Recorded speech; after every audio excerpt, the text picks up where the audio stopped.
Hello and welcome to this week's edition of Newsgram. Well, congratulations. You have just been promoted. You didn't realize it, but you've been doing such a good job that we're going to go ahead and promote you to the head of human resources. And your first job is going to be to recruit some new employees. Because, well, we have a lot of work to do around here. And as you know, we encourage diversity in all forms. So, before we get started, we're going to have a conversation about bias. My experience has been that people tend to recruit in their own image. People that have the same values as them, that look like them as well. And with that comes an inherent bias. It's natural and it's just a part of who we are. And it's how you influence people to look outside of that and bring people in with different perspectives. Patrick Ricketts, who you just heard, along with Kanthi wrote a new book called Bias Impacts, and the goal of the book is to help current and future leaders discover new routes to future success. Being biased is something that we were all born with. You and I were born in different places. We live in different communities, and we grew up having different experiences. And our brains use that information to help us make decisions and to form opinions. And Kanthi says it's pretty normal. It's a filtering mechanism. It's something that protects us in a way. It's just, our brain is receiving hundreds and thousands of bits of information by the second. So the only way we can survive as humans is to just keep filtering things constantly. As seasoned executives and business coaches, Kanthi and Patrick Ricketts put this resource together to help professionals understand what's going on inside their head so they can be more inclusive and less biased. It's a brain function. So if you're human, you have biases. So understanding that in the context of diversity, equity, and inclusion is essential as a leader of any organization, or indeed as a parent or somebody in the community. Did you get that last part? Their book is not just for employers, but also for regular people in a community. Knowing how and why we choose to do the things that we do is important. It's about self-awareness. It's very much about getting insights into how we show up. And as part of the book, in chapter 4, we talk a lot about understanding the sort of biases we may have.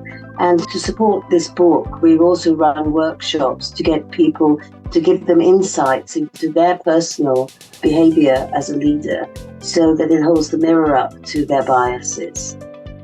Reading a book at home alone is a safe place to think about these things. So they offer some reflective questions in the book that give you a chance to consider situations in a different light. And they also suggest actions that may help shift behaviors or better understand the perspective of others.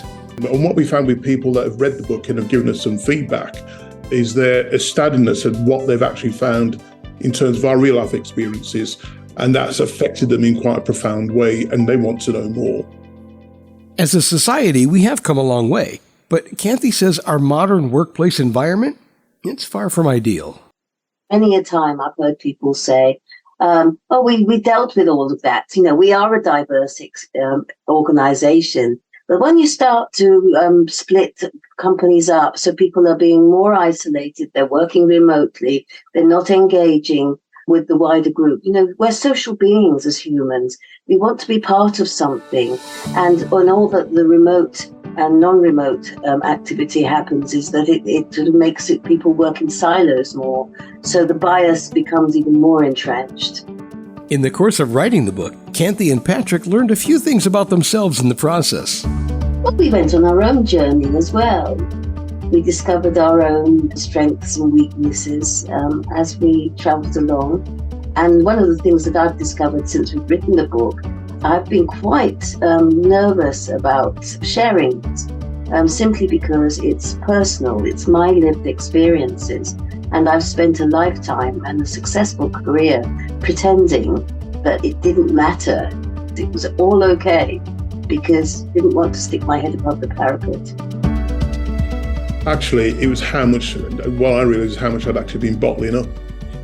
How much I hadn't shared with family members, just didn't talk about it. And how that's impacted on me in writing that book. So there've been some really big, serious, heavy reflections I've discovered things about myself. My wife has discovered things about me and my experiences that I never shared. And to a certain extent, it's been quite liberating. So there you have it, a great tool for self-discovery and some simple common sense concepts that are fundamental to leading effectively in today's workplace. Businesses are missing a trick because you need diversity, you need equity, you need people to feel part of something in order to generate motivation and make highly performing businesses. I should also point out here that Bias Impacts is not just a guide to help leaders learn how to be more inclusive and less biased. It's designed to help them lead through change and to get positive results. It's about taking intentional action to manage differently. And one way to do that is to embrace our differences. Embrace that difference and see the benefits it can bring to them as, for themselves socially, but also the benefit it brings to their business in terms of growth and integration into the communities in which they work. Okay, so having heard all that, how do you feel about your new role as the hiring manager for Newsgram Incorporated? Are you ready to examine issues created by unconscious bias? Are you ready to explore the role of an empathic leader or to discuss internal cultures and ways to manage uncertainty? It's a big job. I think you're up to the task, though. All you need to do to get started is to grab a copy of the book Bias Impacts, How Culture and Diversity Affects the Leadership Journey by Kanthi Ford and Patrick Ricketts. It's available now online at all the usual places, and we put a link to Amazon for you right there in the show's description. And that will do it for this edition of Newsgram from webtalkradio.com.